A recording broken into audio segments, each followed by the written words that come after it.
Aê, começando gravação, mais um episódio do Performance Podcast. Eu sou o Nutri João Pedro E aí, galera, eu sou o treinador Gabriel. e hoje nós trouxemos um cara que vai deixar a tua mente afiada para parar de procrastinar, ter um desempenho, uma performance mental bem alta, né? Lucas da Neurofood.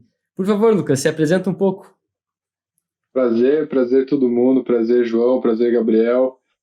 Meu nome é Lucas Dapia, eu sou o fundador do Neurofood, também conhecido como Lucas do Neurofood no Instagram principalmente.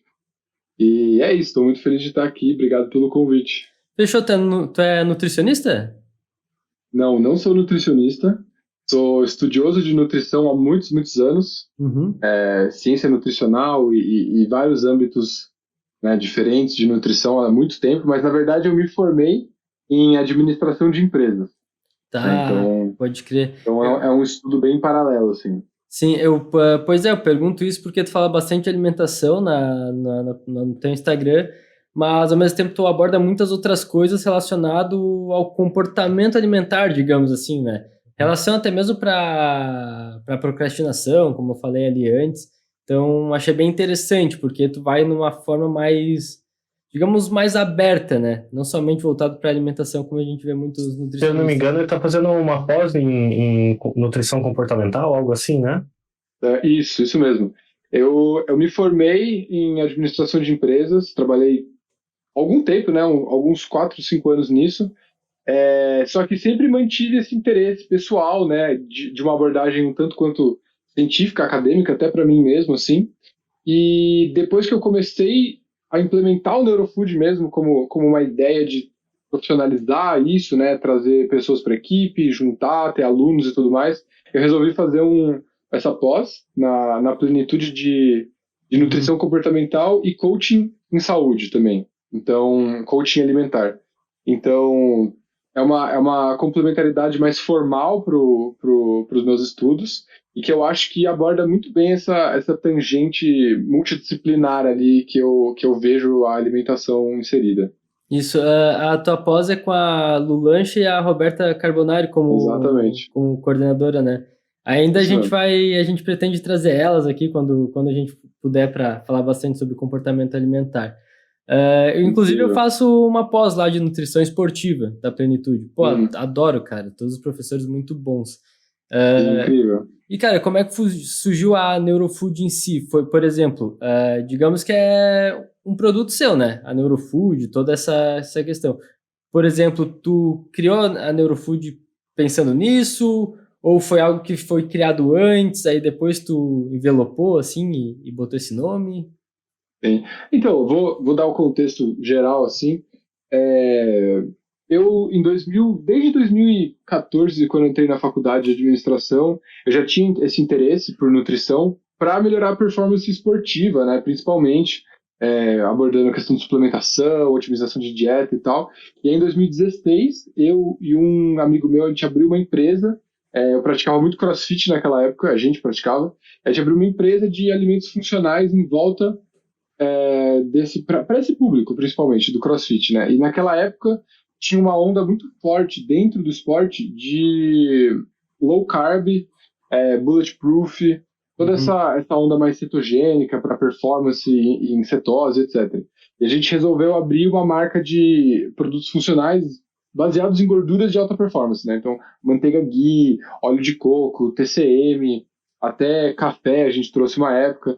E aí, nesse momento, eu comecei a entrar em contato um pouco mais profundo com as diferentes linhas, né, de nutrição, de performance mental através da nutrição, né? E aí isso ficou um pouco meio que em segundo plano durante o resto da minha formação, ainda sempre um constante interesse para mim próprio e tal. Chegando no fim da faculdade, eu me deparei com a escolha de ou continuar com esse projeto com meu amigo, o sócio, e aí a gente, na verdade, desbandou esse projeto porque a gente estava seguro com relação ao nosso posicionamento, se isso ia dar certo, se isso não ia e tal. E na época um dos nossos competidores era a Caffeine Army, e que Uhum. hoje está super bem, né? Sim, pô, Tipo, tá explodiu. crescendo super, criou produto próprio, então parabéns para eles, eles continuaram nessa onda. E então aí eu comecei a seguir a trilha da carreira que me predispunha ali com a administração, né? Acabei trabalhando em administração de novos negócios para empresa de energia solar. Aí daí disso eu fui trabalhar num banco de investimentos na parte de energia e infraestrutura, né, financiamentos.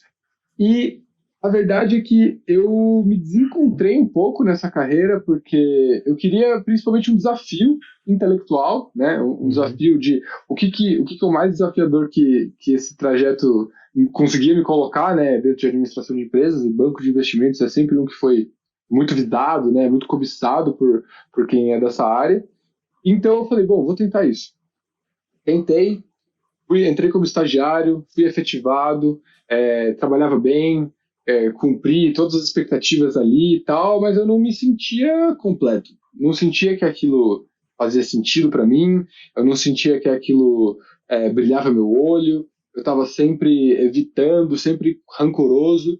E aí isso começou a afetar muito, né, a minha performance no trabalho, porque eu estava evitando o trabalho, eu tava procrastinando, eu tava dormindo super mal, abandonei os meus esportes que eu gostava tanto de fazer, minha frequência de treino tava super baixa, tava me sentindo mal com o meu corpo, tava dormindo mal, tava comendo mal, e isso tava me afetando profundamente, assim. E aí, essas duas coisas que eu sinto que tinha essa ineficiência produtiva, né, porque eles faziam era uma cultura de trabalho, trabalho, trabalho, sem dormir, sem se cuidar, até uma toxicidade assim das relações do trabalho. E aí também um desalinhamento dos valores que eu tinha sobre o que é a produtividade, o que é a felicidade, o que é o objetivo do trabalho, com certas aptidões naturais que eu também tinha, de investigar a parte científica da nutrição por conta própria, de testar as coisas na minha vida, de entender e sintetizar alguns processos que são complexos e tal. E aí eu acabei começando a implementar algumas das coisas que hoje eu refinei muito, né? Trouxe para uma linguagem também mais específica para um público profissional que não é da ciência, né? Um público mais leigo, como eu. E coisas que eu usava para mim, né? Mecanismos e técnicas e táticas que eu usava para mim. Então por isso que o Neurofood ele é essa junção de, né, nutrição, né, ciência nutricional, neurociência de alguma forma aplicada e um empreendedorismo de si, que eu gosto de chamar o autoconhecimento, né, como o empreendedorismo de si, de você ter a sua própria conduta para chegar numa performance humana que faça sentido para você. Então eu comecei a aplicar muito isso. Comecei a estudar maneiras de otimizar o meu sono, porque eu tinha poucas horas, então eu queria otimizar a qualidade do meu sono. Eu comecei a usar fitoterápicos esporadicamente, testando algumas coisas. Comecei a olhar para a minha dieta como uma alavanca para modificar o meu humor, para modificar a minha energia, minha disposição. Comecei a ser muito mais cuidadoso com meus hábitos, para tentar meio que sobreviver naquele ambiente que não predispunha uma saúde, né? E aí isso meio que culminou na pandemia, né? A gente saiu do escritório, teve que todo mundo para casa. Eu tive um momento para realmente respirar ali e percebi que podia ser de muito valor isso que eu estava fazendo comigo mesmo para outras pessoas, né? E eu não via muito disso na mídia social total. Na mídia científica. Quase ninguém fala sobre isso, né, cara? Às vezes nem mesmo nutricionista tem essa não digo nem capacidade, mas esse olhar mais para essa parte mental e cognitiva mesmo. Essa parte funcional também de rendimento pro dia a dia, né? De enxergar a nutrição, a alimentação assim. E aí eu vi essa lacuna e eu falei, mas eu não sou nutricionista, eu não sou neurocientista. E aí eu fiquei um pouco patinando no começo da pandemia. Eu comecei a escrever algumas coisas, comecei a investigar como é que eu poderia monetizar, né, marketing digital e tudo mais. E aí teve uma gota d'água assim para mim no trabalho e eu falei, eu preciso executar isso, né? Eu preciso fazer com que isso aconteça. E aí eu comecei a reestruturar essa ideia de que minha carreira, né, o que eu era, assim, de formação e tal, não era um problema, não era um obstáculo. Na verdade, era um diferencial para mim. Porque eu sinto que o nutricionista cumpre um papel que eu não faço. Eu não prescrevo dietas, eu não sento com uma pessoa e faço o papel de nutricionista, assim, né? Eu tô ali para investigar outras áreas que não são abordadas na nutrição clínica, né, direto com as pessoas. E eu tento empoderar as pessoas de fazer suas próprias decisões dentro da sua própria dieta, dentro de um plano alimentar, dentro de um plano de treino, dentro de várias coisas. Aprender a, tipo, entender o próprio corpo, entender como isso funciona e tal. E eu sinto que faz pouco tempo que eu comecei, né, querendo ou não, mas eu estou encontrando esse espaço, aos poucos tentando encontrar esse espaço, criando relações importantes com nutricionistas, com neurocientistas, com psicólogos, e entendendo essas intersecções de conhecimento que são válidas e aplicáveis para profissionais, para estudantes, todo mundo que quer um quezinho a mais ali na hora de estudar, de trabalhar, de performar, de viver com mais bom humor, com mais energia. Sim, perfeito, cara. E acaba sendo um diferencial gigantesco para ti, né? Até porque bem interessante da tua parte também ir mais para essa parte aí de comportamento alimentar, estudar bastante sobre isso, porque justamente tu vai acabar ali com o teu trabalho, o Neurofood, dando com as tuas explicações, né, até mesmo mais autonomia para as pessoas, ali a partir das dicas qualitativas, né, todo esse conhecimento mesmo para a pessoa entender o que de fato é alimentação saudável, né? Exatamente. E isso é um dos grandes pilares, né? Essa questão do autoconhecimento. Do autoconhecimento e do conhecimento. Eu falo muito de uma questão de que, tipo assim, você tem que saber das coisas. Eu fiz até um post recentemente, eu falei assim, não seja negacionista. Por exemplo, com relação ao consumo de álcool. É uma coisa muito comum, né? Chega a ser normal na nossa sociedade. Só que, querendo ou não, as pessoas precisam saber, não podem fechar o olho para certos danos do consumo de álcool. E aí viram para mim e perguntam, Lucas, mas você consome álcool? Eu assim, consumo. Consumo de uma forma muito diferente de quando eu não sabia do que se tratava o efeito do álcool. Mas a autonomia de decisão ainda é sua, o equilíbrio que você cria ainda é seu.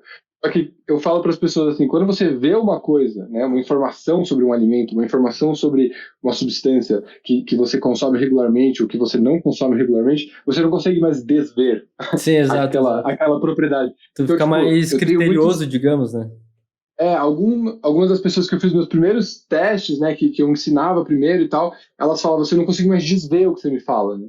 Eu não consigo mais observar a vida da mesma forma. E aí, quando começa a sentir os efeitos fisiológicos, isso vai exponencializando, né? E cria um empoderamento muito grande, né, para a pessoa. Sim, perfeito. E, cara, até tu falou sobre álcool, acho interessante eu complementar aí. Uma coisa que é muito comum, cara, alguém, digamos que beba todo final de semana ali, sexta, sábado, domingo. Cara, fazer o desafio de ficar 30, 60 dias sem uma gota de álcool. Mesmo que depois ela volte a beber ali sexta, sábado, domingo, fisiologicamente ela não vai conseguir beber a mesma quantidade que bebia antes. Não vai conseguir, até porque a ressaca vai ser muito maior, ela vai ficar bêbado muito mais rápido. Cara, é fato. Pode fazer esse teste, esse desafio consigo, que em relação à bebida alcoólica, tu até acaba reduzindo a quantidade.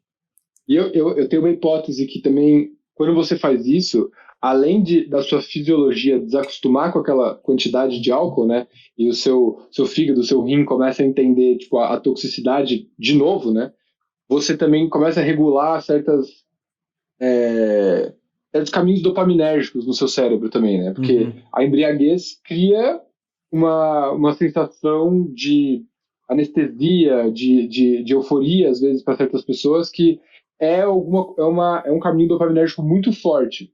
E aí, quando você começa a deixar de ter esse comportamento, você começa, a sua limiar de dopamina começa a aumentar, a sua limiar basal sem o álcool começa a aumentar. E aí você não se sente tão motivado a ir buscar, porque você não fica tão sem dopamina na hora que você pensa em pegar álcool, você não tem aquele passo enorme para encher de dopamina. Cara, interessante. Fica menos motivado. Interessante, talvez até seja interessante, sirva também para outros casos, sei lá, com doce, com algum alimento específico, né? Tudo que você se sente motivado a fazer de uma forma que é mental, né, que não é fisiológica, né, porque também existe tipo, a fome fisiológica e a vontade de comer, diferentes coisas, né? Mesma coisa com doce, com rede social excessiva, tela excessiva, tudo que é muito estimulante, muito hiperpalatável, assim, tem essas influências dopaminérgicas, né? E você ou você reduz a frequência que você faz, reduz a intensidade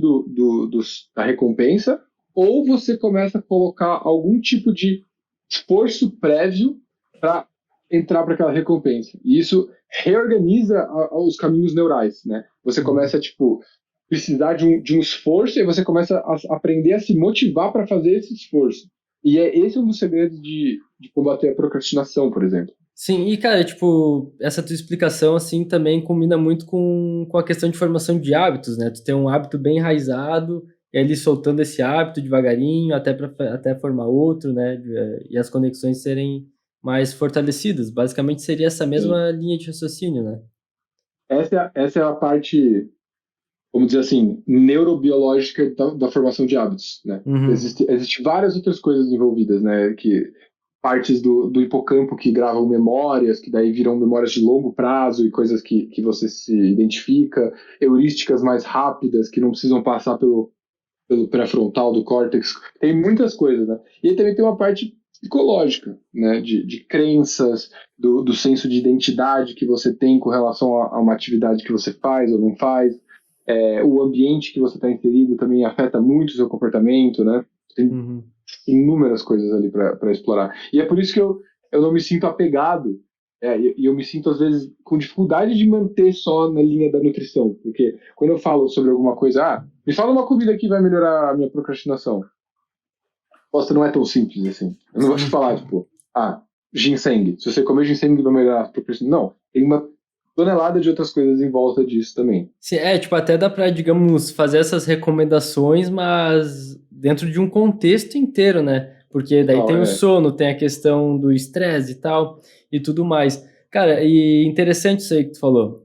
Semana passada a gente entrevistou o Felipe Marques, o cara da respiração, e Sim. eu até falei pra ele, cara, tipo, a gente tava falando de oxigênio, de respiração, o oxigênio como primeiro, em questão de, digamos, uma pirâmide ali de prioridades, o primeiro nutriente o mais importante, não sei se tu concorda. E eu até falei, né, que, tipo, na minha consulta, eu não eu não falo do oxigênio, eu falo como prioridade a água, né, porque justamente o Uhum. oxigênio estaria fora de contexto de uma consulta.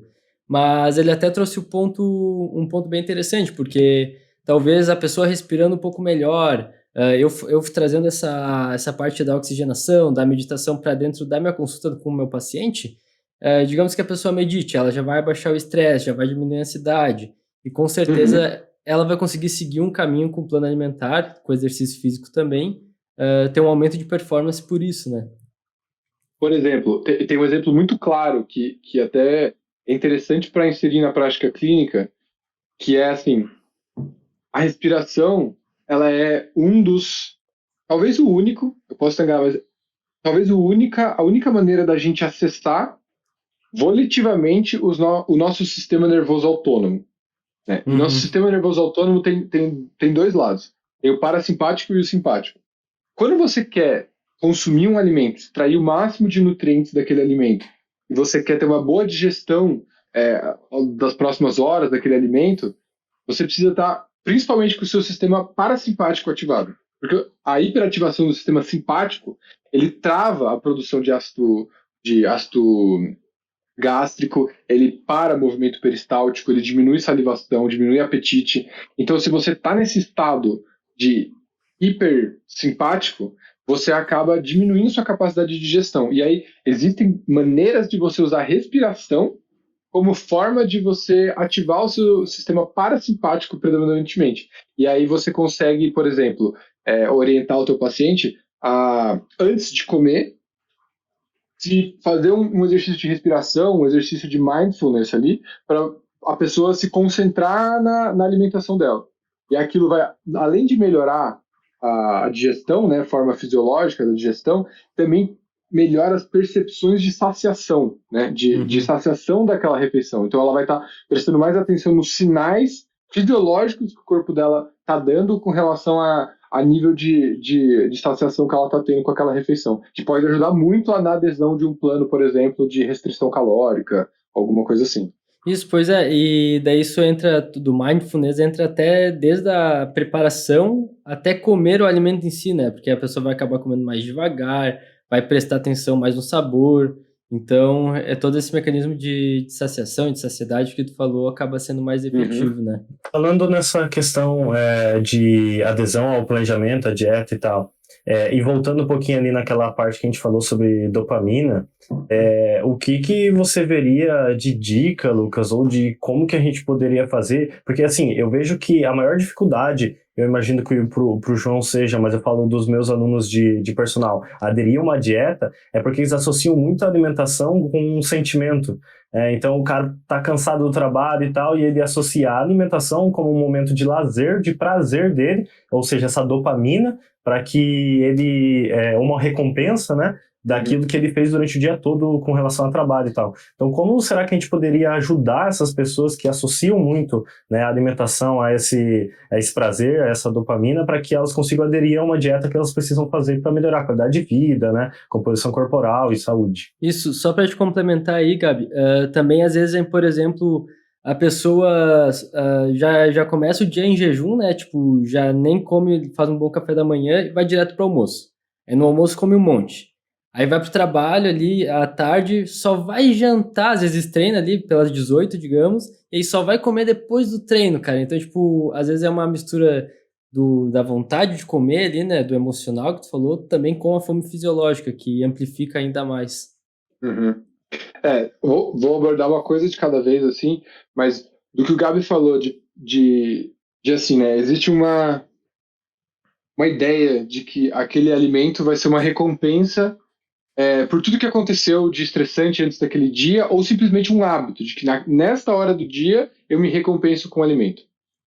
Tem muitas formas de abordar isso. E como vocês sabem, cada pessoa é uma pessoa, cada pessoa tem uma história, cada pessoa tem uma subjetividade, e é relativo o que você poderia recomendar.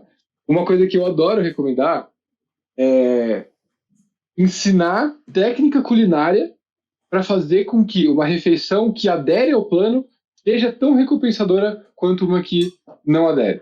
Então, o uso de elementos, né, ingredientes menos calóricos dentro do preparo, né, aprendendo a usar tempero, aprendendo a usar menos gordura no preparo, ou aprendendo a manipular volume de alimento, tudo mais, para você ter uma refeição que seja tão recompensadora quanto, né, explorar novos prazeres, novos tipos de alimento, para tentar encaixar uma coisa que seja tão prazerosa quanto. Isso é uma das formas. A outra forma é entrar numa mentalidade, isso tem funcionado muito, muito legal com alguns dos meus mentorados, de entrar numa mentalidade assim, não proibitiva, né, de você falar assim, não é que você não pode comer nada disso, é assim, primeiro, alimente o seu corpo, alimente o seu cérebro, né, pensando de um termo de organismo. Primeiro, tem essa dieta aqui para você, porque isso aqui vai alimentar você e você vai se sentir melhor comendo dessa forma, né? Falar assim, primeiro alimenta o seu corpo, depois vê se sobra algum tipo de necessidade hedônica que você precisa fazer. E às vezes é um processo de transição, né? Às vezes você precisa acompanhar essa pessoa e a pessoa precisa se adaptar a isso. Às vezes a pessoa chega em casa, já manda um pacote de traquinas e aí vai pensar em jantar e aí janta menos porque fala, nossa, eu comi a traquinas, vou jantar menos. E aí acaba não comendo o suficiente e aí quer comer um doce depois ainda mais. Então eu falo assim, primeiro come tudo que está no teu plano, se sobrar alguma vontade, come o que você acha que você precisa comer, e aí faz uma semana, conversa de novo, fala, o que aconteceu, como é que você se sentiu, como é que foi isso, e aí vai cada vez mais regulando. Às vezes você consegue, tipo, chegar num estado que a pessoa, apesar de estar querendo uma coisa hiperpalatável, que não encaixa ali no plano que seria ótimo para ela vai lá e fala, vou comer o que eu preciso comer antes, e aí passa. Desce, a vontade está suprida, às vezes tem que comer tanto volume, tanta fibra, tanta água que não quer mais comer nada. E isso é outra forma que também funciona. A outra coisa, às vezes, não é horário de comer, não é uma refeição que deveria entrar naquele momento, é substituir a refeição por uma outra atividade que vai dar aquele prazer, né? E aí tem que explorar individualmente também, caso a caso. E você pode misturar as técnicas, tem várias coisas que são possíveis de fazer também. Cara, enriquecedor pra caramba essas tuas duas dicas aí da cozinha e também de comer primeiro que tem que comer pra ver se sobra um espaço, né? É, E realmente, cara, às vezes a pessoa já comeu, cara, pô, tô 100% satisfeito, à vontade do doce, do iFood, enfim. Mas daí para isso também a pessoa tem que ter uma organização bem grande, né? Tipo, ela tem que ser muito organizada para chegar em casa, ou para fazer ou para já ter pronto também, né? A É, alimentação correta. o Neurofood aborda muito essa questão.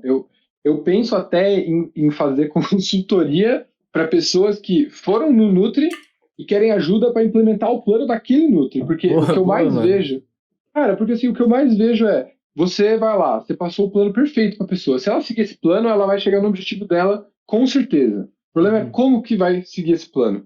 E você, o teu atendimento, ele não necessariamente engloba toda essa parte de organização doméstica, né? Organização das funções de que seja de mercado, de Sim, geladeira, de freezer, de tudo.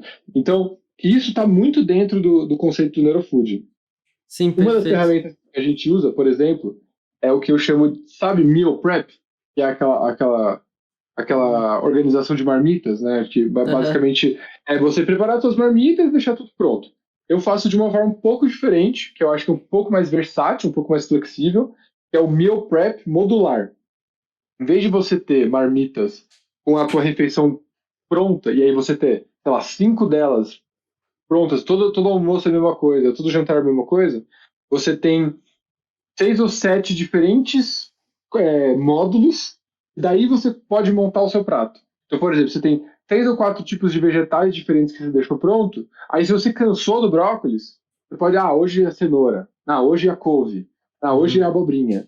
Daí você vai montando de acordo com o que você precisa ou mais quer naquele momento, sendo que tudo vai se encaixar no seu plano, entendeu? Sim, e dessa Tu tem forma uma. até acaba sendo, digamos, mais saudável, já porque é mais Também. versátil, né? De estar trocando e tal, os micronutrientes e tudo mais. Exato, exatamente. E às vezes você pode pôr todos de uma vez juntos, né? Eu acho que a técnica culinária, ela vai, assim, em paralelo com a técnica de organização, assim, Sim. do teu dia a dia. E isso, ao mesmo tempo, também técnica de modificação de ambiente, né? A modificação de ambiente que tem muito a ver com seus hábitos. Uhum. E alimentação saudável é um hábito, querendo ou não. Eu acho que foi até o Paulo Musi que fala, né? Quem come bem sempre, come bem sempre.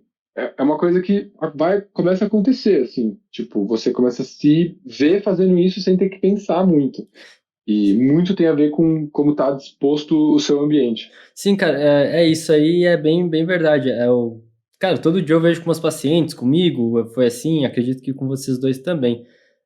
Às vezes, daí, quando a gente, digamos, sai da dieta, assim, no final de semana, acaba, sei lá, numa Páscoa, por exemplo, que passou, pô, tu acaba comendo um pouquinho mais de chocolate, mas, cara, tu começa a se sentir um pouco estranho, às vezes a nível intestinal, às vezes a nível de simplesmente não tá comendo o que tu tá acostumado, né?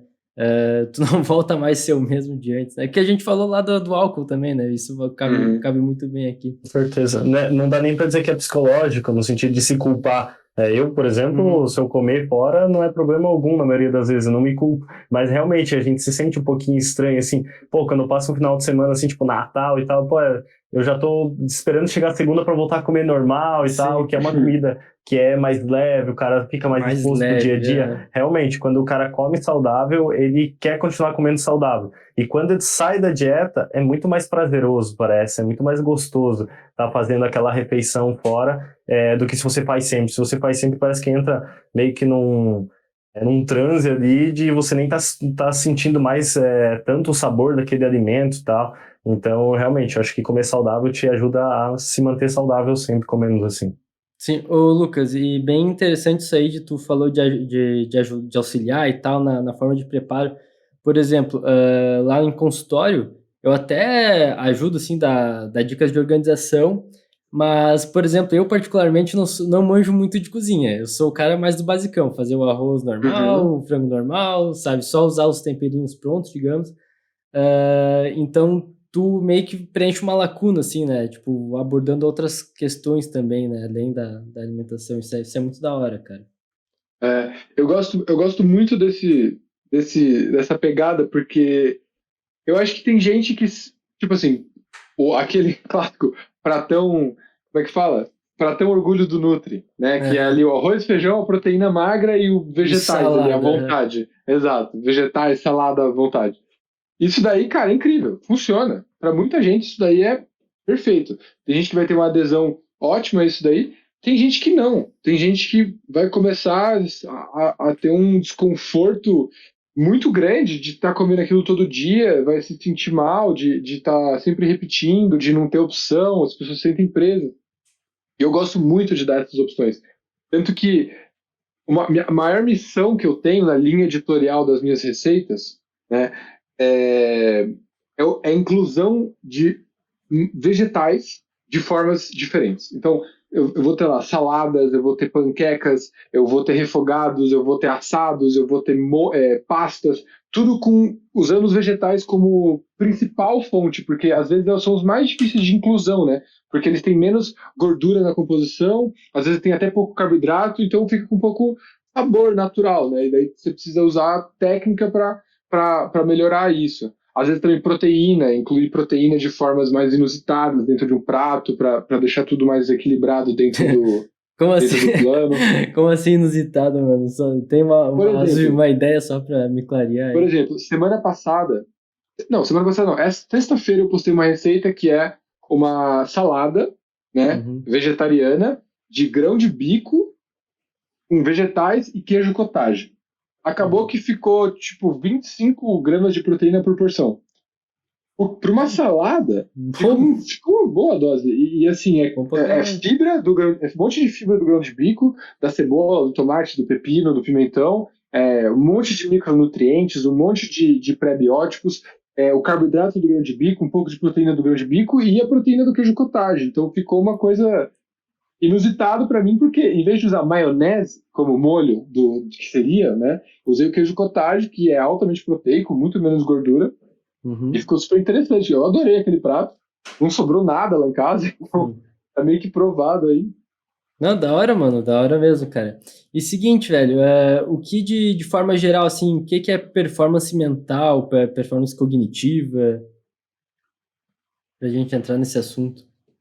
Isso é uma coisa, é muito relativo, né? Eu acho que performance mental existe alguns parâmetros meio base, assim, né, que a ciência mede, né? Então função executiva, memória de trabalho, memória de longo prazo, nível de atenção, nível de resposta, velocidade de resposta para certas coisas, processamento quântico, né, de fazer matemática, processamento visual, de reconhecer certas coisas visualmente. Só que tudo isso varia dependendo do que você quer atingir. Se você é um programador, por exemplo, você tem que manter níveis de foco muito alto e processamento matemático, visual muito alto. Se você é um artista, um designer, alguma coisa assim, você precisa estar num outro estado mental de criatividade, de equilíbrio de cores, de estética, de memória sobre referências e padrões e tal. Então, depende muito, né? E depende do contexto daquela pessoa. Para uma pessoa que é extremamente ansiosa e está sempre hiperligada e não consegue parar para focar na coisa que tem que fazer porque a cabeça está querendo fazer 1 milhão de coisas ao mesmo tempo, é uma via de melhorar a performance mental. Para uma pessoa que tá letárgica, que está com pouca motivação, que está procrastinando, é outra via de melhora de performance mental. Então, a base da performance mental que o Neurofood prega é você entender aonde que é o teu desafio e ir atrás de modular todo o seu ambiente, seja ele alimentar, sono, toda a sua saúde, para melhorar, para ir em busca do objetivo superando aquele desafio. Então, depende muito, assim, né? A ciência tenta padronizar, mas no âmbito humano, pessoal, é uma coisa muito relativa. E, cara, e dentro da alimentação, o que a gente consegue fazer, assim, quais são os nutrientes, os alimentos que voltam mais... Existem alimentos específicos, nutrientes específicos para isso? Então, na abordagem do Neurofood, existem 3 pilares da neuronutrição, né? Que é essa nutrição para performance cognitiva. A gente tem o pilar da homeostase, a gente tem o pilar da nutrição funcional, né? E a gente tem o pilar da microbiota intestinal. Então, a homeostase são as bases que você precisa cumprir para ter o seu cérebro funcionando direito. Você precisa ter uma homeostase de glicemia, super importante manter a glicemia estável para o seu cérebro funcionar direito e para a longevidade do cérebro. Uma homeostase endócrina, né? Os seus hormônios todos regulados, funcionando direito. Homeostase energética, né? Você está com um equilíbrio calórico sempre em dia, porque isso também é importante, né? Uma sobrecarga calórica, né, um superávit calórico muito forte também atrapalha na cognição. E uma homeostase de macronutrientes, principalmente, né? Você está se sentindo saciado, você está repondo tecido, está energizado, tem os lipídios que você precisa também. Então, tem esse pilar da homeostase. Então, aqui não é questão de um alimento ou outro. Aqui é uma questão de contexto alimentar, né? O segundo pilar, que é a parte mais de nutrição funcional, a gente aborda a parte mais de micronutrientes, fitoquímicos e outros lipídios bioativos também. Então, inotrópicos, adaptógenos, tudo isso. Tudo que não é necessariamente calórico ou macronutriente, que poderia fazer alguma diferença na performance do seu cérebro, né? Às vezes até na saúde mental. Então, ali a gente aborda todos os polifenóis, os flavonoides, as catequinas, os carotenoides que estão presentes nos alimentos que são interessantes, né? A gente fala muito de temperos, antioxidantes, a gente fala de capacidade antioxidante da dieta, a gente fala de composição de micronutrientes importantes também para a dieta, né? Tanto minerais quanto vitaminas, tem vários que são muito prevalentes ali na função cognitiva. E lipídios bioativos, né? Como muitas pessoas conhecem, ômega 3, ômega 6, todo aquele equilíbrio de lipídios essenciais, alguns até aminoácidos bioativos, tipo teanina, triptofano, enfim, muitos outros. E a terceira parte é a parte de microbiota intestinal. Existe muito essa conversa nos últimos 8, 10 anos de que o intestino é o segundo cérebro, né? Uhum. E aí existe muito paralelo entre a inteligência do intestino, que na verdade são esses micro-organismos, toda essa não é mais flora intestinal, esse microbioma intestinal, que tem a microbiota e tem os tecidos nossos, né? Então, tudo isso daí também afeta a nossa cognição de forma indireta por meio da produção de neurotransmissores, de equilíbrio, de absorção de nutrientes, né, da permeabilidade da barreira epitelial do intestino, que pode levar a ter mais inflamação. Tem muito a ver com as alergias e intolerâncias alimentares, e a gente sabe que a gente tem uma conexão direta entre o intestino e o nosso cérebro pelo nervo vago e por outras células sensoriais que sentem os nutrientes e avisam o nosso cérebro de forma inconsciente o que a gente quer comer e o que a gente não quer comer. Então tem basicamente esses 3 pilares. Então, respondendo assim, tem algum alimento que melhora tal coisa? Talvez, para algumas pessoas em algumas situações. Principalmente em situações de intolerância ou alergia, daí você deixa de comer aquele alimento, ou em situações de deficiência, principalmente de micronutrientes, né? Uma pessoa que está com deficiência de B12, deficiência de vitamina D, ou deficiência de qualquer vitamina específica, vai ter um ganho muito grande na hora que conseguir repor aquela vitamina de forma... Sim. Ou até um mineral, magnésio, cálcio, tudo isso daí é muito importante. Sim, e existe digamos, alguma coisa específica que dá uma concentração, um foco adicional, que nem antes tu falou, foi do ginseng, se não me engano, né? Tu deu esse exemplo aí. Existem fitoterápicos, ervas que podem ocasionar essa... Existem muitas. A gente tem muitos desses fitoterápicos, eles funcionam ou de uma maneira inibitória, né? A gente tem inúmeros os compostos inibitórios, tipo ashwagandha, ginseng, bacopa monnieri, valeriana, alecrim, que funcionam meio que como ansiolíticos, para você diminuir certa ansiedade que a gente tem com relação ao nosso ambiente e conseguir focar. Então, às vezes eu falo sobre substâncias inibitórias, né, GABAérgicas, e as pessoas ficam achando, mas eu não quero ficar menos ativo, eu quero ficar mais focado. Eu falo, bom, você tem que ligar certas conexões neurais que estão ali funcionando no fundo para você conseguir focar no que está na sua frente. Então, tem inúmeras. Rhodiola rósea também melhora a atenção. A gente tem o ginseng coreano, né, que é o ginseng mesmo, e tem o ginseng indiano, que é o ashwagandha também. A gente tem ginkgo biloba, que existe alguma associação com memória, isso daí não está muito bem representado na ciência, mas também tem um uso muito grande. A gente tem um brasileiro muito específico, que é o chá de mulungu, ou mulungu em geral, né, que funciona muito como antinociceptivo, né, diminuição de sensação de dor de cabeça, esse tipo de coisa, e ansiolítico também. E aí, por outro lado, a gente tem alguns estimulantes interessantes também, né, cafeína, como muita gente conhece, super interessante para melhorar a sensação de alerta. Tem que tomar cuidado com o abuso, né, como Pra não todas ficar essas substâncias. ansioso, né, tudo mais. Exato. O chamate também, que também tem teobromina, tem outras substâncias que ajudam na vascularização cerebral. A gente também tem precursores de diferentes neurotransmissores, neuromoduladores, como, por exemplo, o triptofano, que eu tinha comentado, que ele é precursor de serotonina, então é importante ter isso disponível, né? Colina, que também é importante ter disponível para produção de acetilcolina, que é outro neurotransmissor associado à aprendizagem, memória.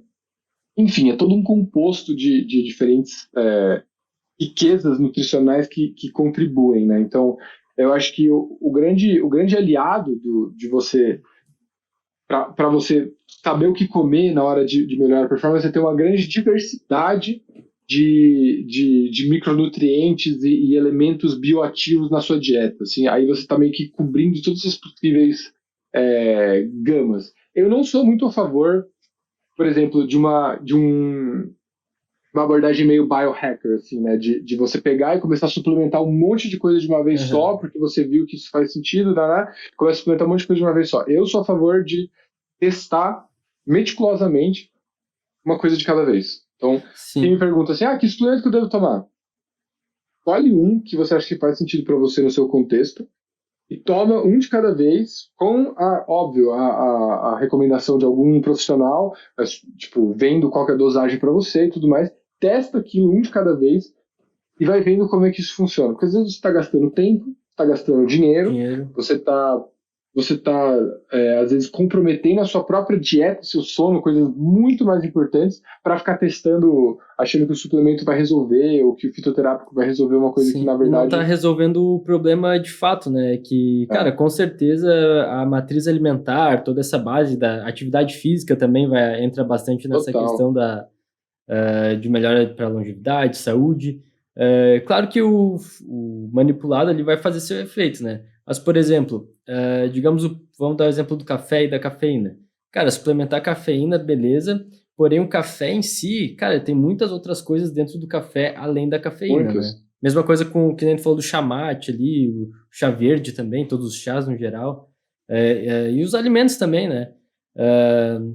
Quando tu pega Essa questão da matriz alimentar é muito rica, é uma discussão que tem hoje nutricionistas no Brasil que estão abordando isso de uma forma muito, muito inteligente, assim.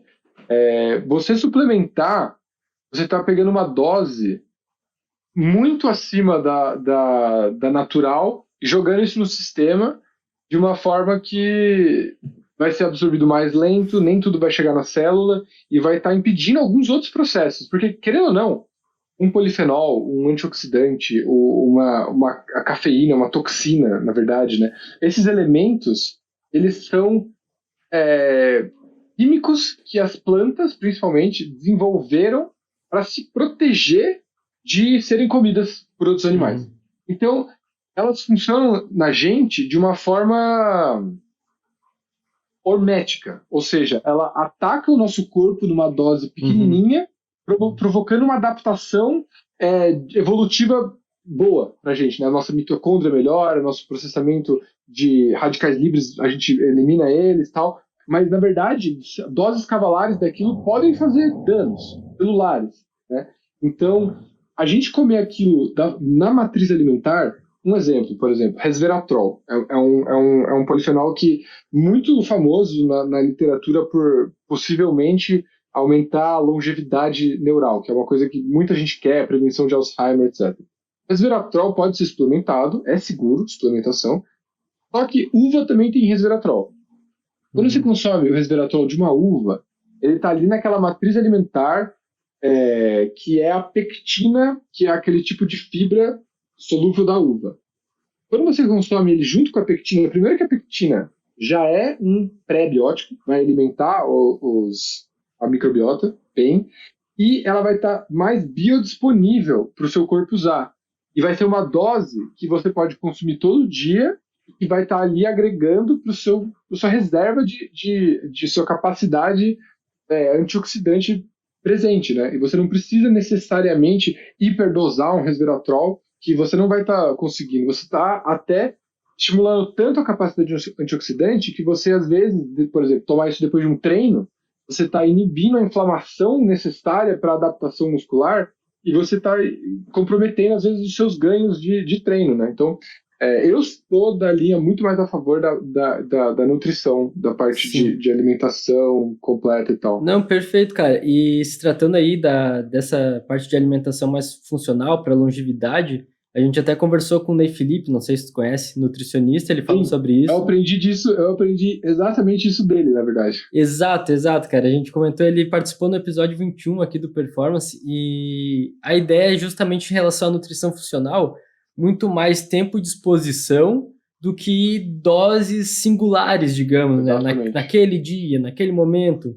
Então, se tratando disso, justamente a essa questão de ir mais para o alimento, né? Que nem, a gente até deu naquele episódio o exemplo da cúrcuma, né? Cara, para ter uma dose terapêutica efetiva de cúrcuma, com a curcumina, num dia só, tem que tomar 2 colheres de sopa, né? Que dá umas 10 gramas, 15 gramas por dia. Cara, impossível tu botar isso aí. Geralmente a gente põe um cheirinho. Então a ideia, no caso dos temperos, é muito mais usar todos os dias um pouquinho, variar, para ter esse tempo de exposição. E incluindo isso ao longo do dia também, né? Você bota um pouco de cúrcuma no seu ovo do café da manhã, por exemplo. Eu gosto de um ovo com cúrcuma. Aí à tarde você tá comendo alho, você tá comendo gengibre, você tá comendo outros compostos que estão ali também acumulando e por isso que eu acho tão importante aprender a cozinhar de uma forma que você sabe o que está acontecendo no seu prato, né? Além de só fazer ficar gostoso, você sabe que, mas aqui cabia aquele alecrimzinho, aqui cabia colocar um pouco mais dessa fruta aqui, etc. Então, acho que tem muito paralelo aí também. E Felipe é muito legal, eu gosto muito do trabalho dele. Sim, demais. E, cara, em relação, assim, mais pra atividade física, assim, tu sabe contextualizar, dizer quais são os benefícios de uma atividade física para performance cognitiva? Existe exercício melhor para isso? Então, com relação ao exercício melhor, tem duas vias, mais ou menos, né? E aí, treinadores vão conseguir explicar isso muito melhor, mas 2 vias que tem, assim, a atividade física cardiovascular, né, que você está ali tendo uma resposta, né, um estímulo aeróbico, ele vai levar para um tipo de resposta neural de soltar alguns tipos de endorfinas específicas e vai aumentar a produção de BDNF no cérebro. Né? BDNF é um fator neurotrófico que desenvolve uma neuroplasticidade muito importante. Né? Neuroplasticidade é quando os neurônios se conectam com outros neurônios, criando novos caminhos, né? Facilitando a aprendizagem e às vezes até desmontando certas crenças, certos aprendizados que você tinha e montando novos. Então, cardiovascular, muito importante para isso. A parte de exercício resistido, né, a parte mais de musculação, treinos de levantamento de peso e tal, e outros exercícios resistidos, calistenia, yoga, esse tipo de coisa, tem um estímulo que não é tão cardiovascular, então ele não aporta tanto aquele fluxo de sangue, né, e de oxigênio sendo trocado, mas ele também ajuda especialmente na captação de aminoácidos livres no sangue, porque, só deixa eu dar um passo para trás, que é assim, quando a gente vai produzir, por exemplo, serotonina, você precisa do triptofano, né, o 5-HTP, para produzir a serotonina.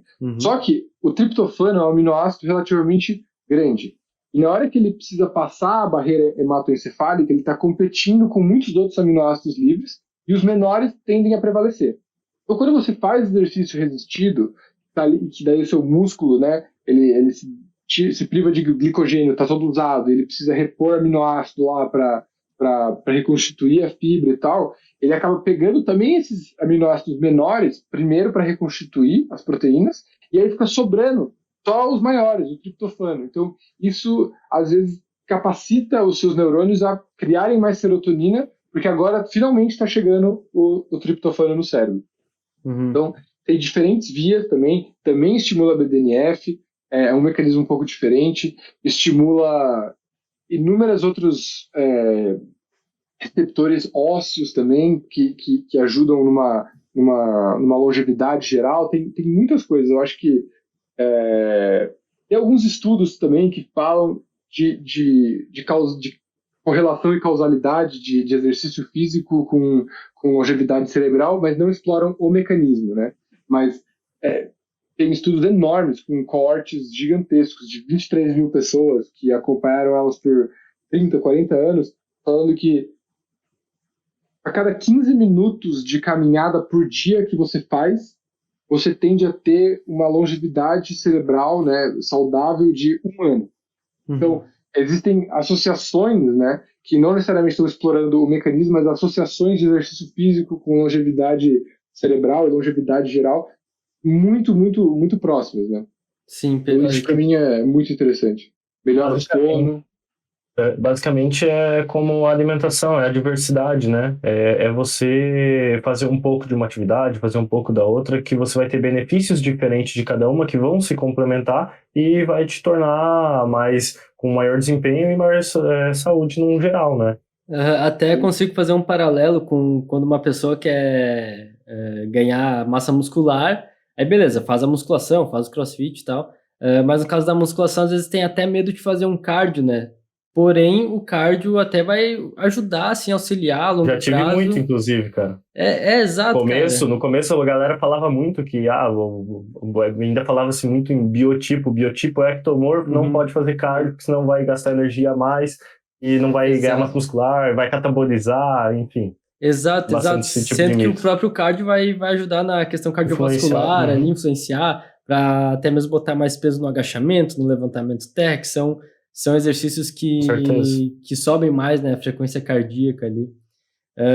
E, cara, pode falar. E tem só um detalhe sobre isso, tem vias menos complicadas disso também, né? A gente tá falando um pouco abordando um pouco mais a parte neuroquímica, né, de como é que o exercício afeta a performance mental, mas também tem muita questão de redução de estresse, simplesmente, né? Você tá ali, você joga um monte de cortisol, você foca o seu exercício e aí aquilo abaixa, depois você ativa o simpático ali para fazer, depois relaxa no parasimpático, você melhora o seu sono, né, porque você acaba ficando mais cansado, você consegue dormir mais cedo, dormir melhor. Então tem vias ali muito mais próximas do que a gente consegue entender. E até mesmo o exercício ajuda até na parte intestinal, né, voltando lá para a microbiota. Também.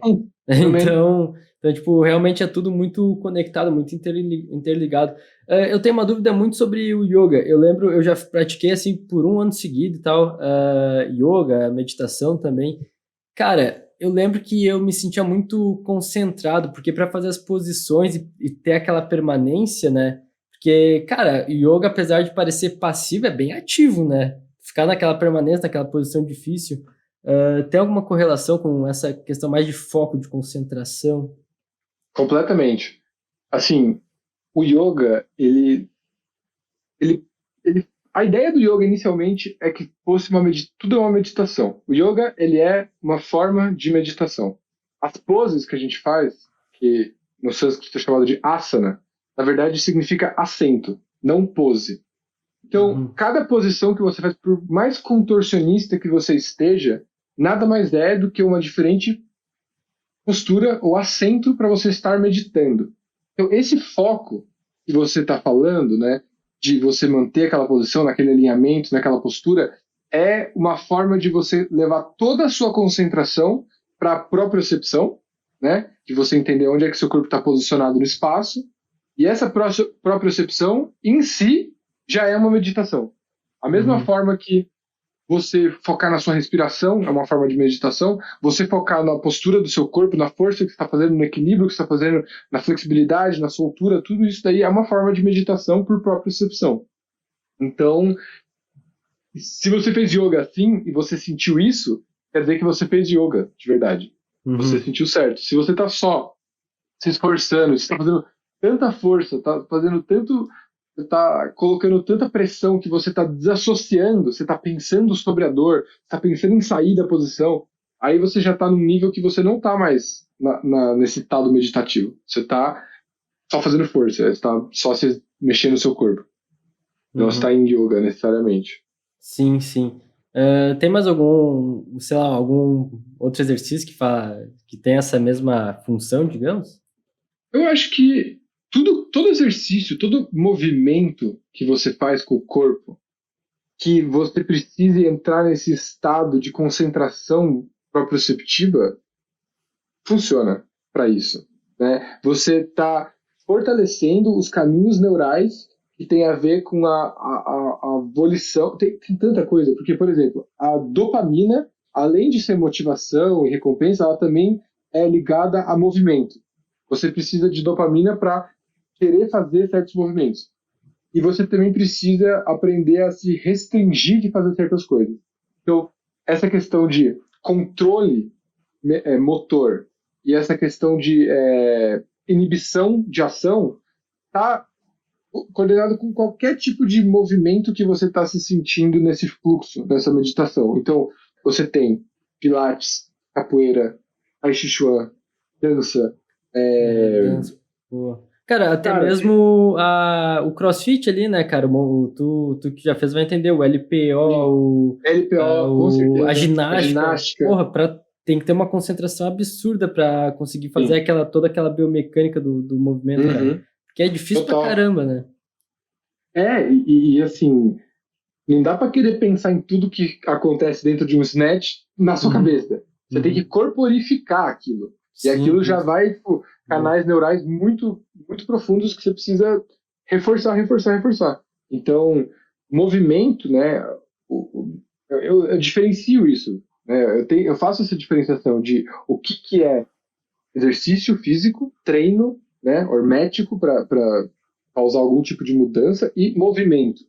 Movimento é tudo aquilo que a gente faz, que a gente entra nesse fluxo. Às vezes, certos movimentos não são tão psicossomáticos, né? Tipo, correr, coisas muito monocíclicas, elas não ativam necessariamente esse lado nosso proprioceptivo, porque a gente não precisa prestar tanta atenção, né, no que a gente está fazendo. Ali é outra coisa, é outro estado de espírito e outro estado de movimento. Também super válido, super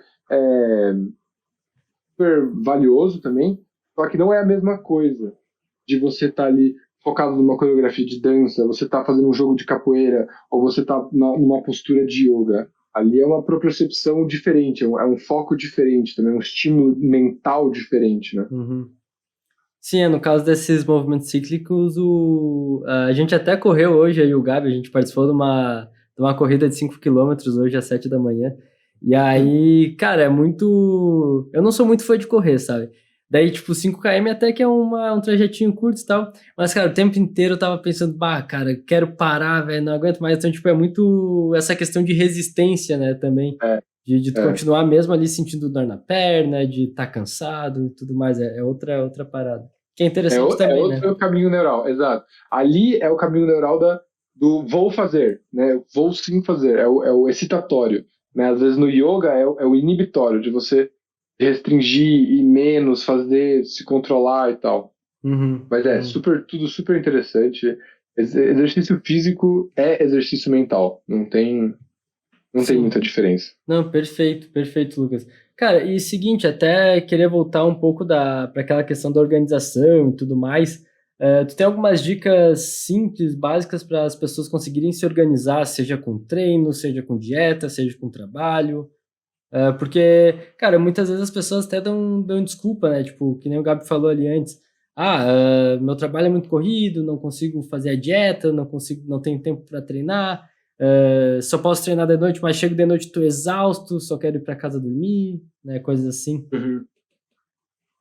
Eu acho que tem muitas coisas, né? E muito vai depender de cada caso. Eu acho que, assim, as pessoas, às vezes, elas sentem um ímpeto motivacional de querer mudar a vida do dia para noite, né? Pô, agora eu vou começar a treinar, vou cozinhar, vou fazer sei lá o quê, vou meditar, vou ler 10 livros, vou tomar banho gelado, vou tomar todos os suplementos e tal. E aí quer fazer tudo isso de uma vez só e acaba se frustrando porque não conseguiu fazer tudo de uma vez só. E aí fala, bom, então não dá certo para ser fitness, né? Não dá, tipo, isso aqui não funciona. Uma dica que eu dou sempre, começa com uma coisa nova, e aí tira uma coisa. Então, por exemplo, você quer começar a treinar à noite.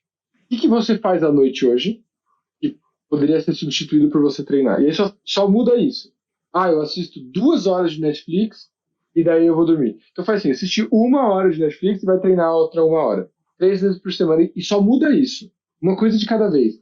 E precisa ser uma coisa que seja importante para você. Se você está treinando só porque seu amiguinho foi treinar também, ou porque você está querendo se encaixar de alguma forma que não representa você, aquilo vai acabar perdendo aquela motivação. Você não vai entrar naquela disciplina autêntica, né, intrínseca. Então tem que ser uma coisa, tem que ter uma autoexploração de entender o que é importante para você. Às vezes a pessoa é super envolvida com nutrição, super envolvida com esse lifestyle de saúde e tal, e vê, né, que muitos nutricionistas falam de musculação, e que a musculação é disciplina e tal, mas às vezes não faz sentido para ela aquilo.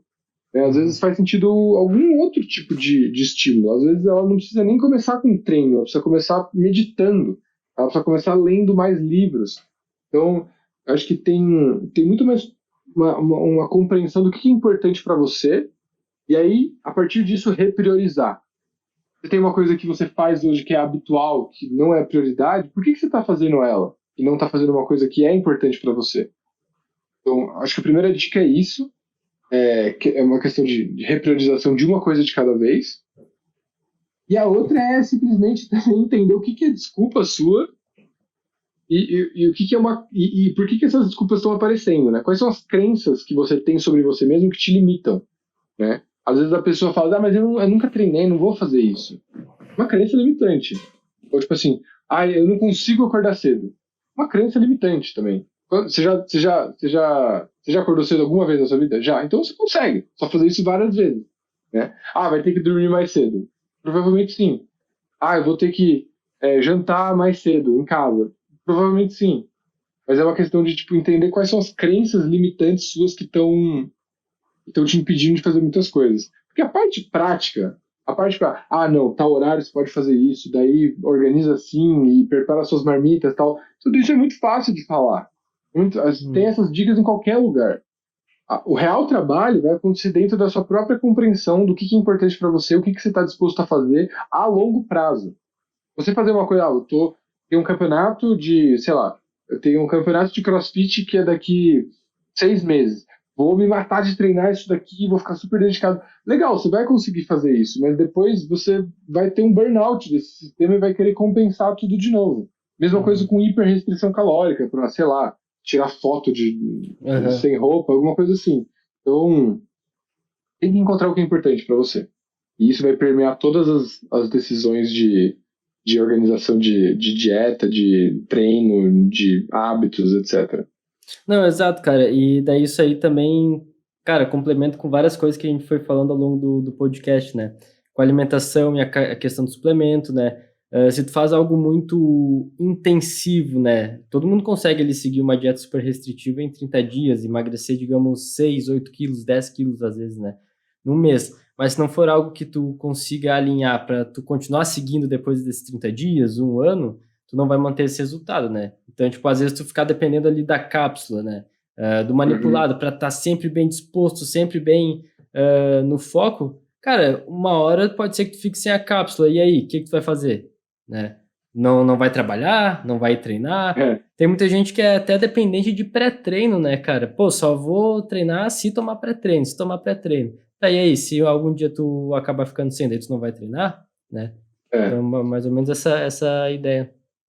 E essa questão do pré-treino também, né? Para o pessoal que treina às 18 horas. Muita gente treina esse horário, né? Uhum. Pré-treino às 18 horas é um desastre pro seu sono, né? Ah, total, Eu cara. acho. A meia-vida da cafeína é muito tempo, fica muito tempo no seu organismo. E a hora que você precisa desacelerar, entrar no seu ritmo circadiano, já, tipo, diminuir as luzes, fazer toda uma modificação de ambiente, você vai lá e pum, cafeína no sistema. Cara, 1 miligramas. tipo, até tem muitas pessoas que falam, mas eu não sinto nada, tomo café antes de dormir, tomo chimarrão antes de dormir e consigo dormir. Cara, beleza, às vezes a pessoa até consegue se induzir ao sono, mas será que a qualidade desse sono vai estar sendo tão boa quanto se ela não tivesse tomado? Né? Provavelmente não, mas tem uma questão que também tem que tomar cuidado, e isso é difícil de comunicar porque isso é muito permissivo, mas a metabolização de cafeína, ela é um tanto quanto genética, né? Tem um gene chamado CYPA1, alguma coisa assim. P450. Exato. Eles têm os dois, duas nomenclaturas aí. Ele metaboliza cafeína e algumas pessoas vão ter uma metabolização de cafeína muito rápida e vai embora do sistema mesmo. Outras simplesmente estão muito condicionadas, né? E a não ser que você teste a leitura genética da pessoa, você não vai saber se você está dando permissão para alguém fazer isso, estragar o sono, ou se realmente a pessoa não está sendo afetada, né? Não, exato, perfeito. Lucas, acho que o recado foi dado, cara. Pô, brigadão, foi uma aula excelente, cara. Muito obrigado aí.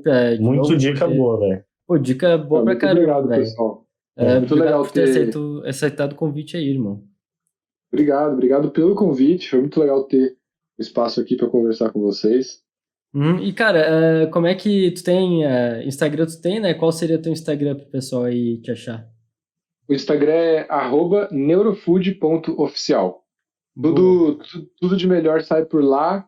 E daí visitem os links também do Instagram. Tem alguns artigos mais longos, né? Formatos mais longos de informação. Tem também o programa Neurofood, que é um aprofundamento ali, é como se fosse uma mentoria acompanhada ali de aprofundamento nessa parte toda de tudo que a gente abordou aqui. Isso, perfeito, cara. Tem mais alguma coisa? Algum canal no YouTube, alguma coisa assim? Não, por enquanto não, né? Querendo ou não, isso é um projeto relativamente novo, né? E eu quis focar meus esforços em um meio só, mas tenho muita vontade também de podcast, por enquanto participar em podcasts, mas fazer formatos de conteúdo um pouco mais longos, porque eu consumo muito, eu adoro, e eventualmente algum dia aí vamos se expandir, sim. Não, perfeito, cara. Até porque, que nem, eu tenho certeza que essa aqui foi a ponta do iceberg, né, de tudo que tu tem para falar. E acaba que no Instagram, aquele conteúdo gratuito e tal, de post, acaba sendo só dicas pontuais, né? Não tem, tipo, uma linha de raciocínio, não consegue ir a fundo. Não... Tenho certeza que todos esses pontos aí que tu abordou, dá pra ir muito mais a fundo, dá pra ficar falando, tipo, 1 hora só de cada assunto aí. Todos os pontos que eu falei, realmente, eles fazem parte de um composto muito grande, né? Para quem tiver interesse mesmo, tiver alguma curiosidade de se aprofundar um dos temas, um dos links lá do meu Instagram vai para o programa Neurofood, e lá eu tenho exemplos de algumas aulas, né, mais completas. Então, por exemplo, tem aula de respiração, que nem o Marx faz lá, né, de pranayamas e diferentes tipos de respiração. Eu tenho aulas só sobre organização de alimentos na cozinha. Eu tenho aulas sobre planejamento de refeições, dependendo do horário do dia, o que você tem que fazer depois, tal. Tem muito conteúdo aprofundado lá. Top, irmão. Cara, valeu.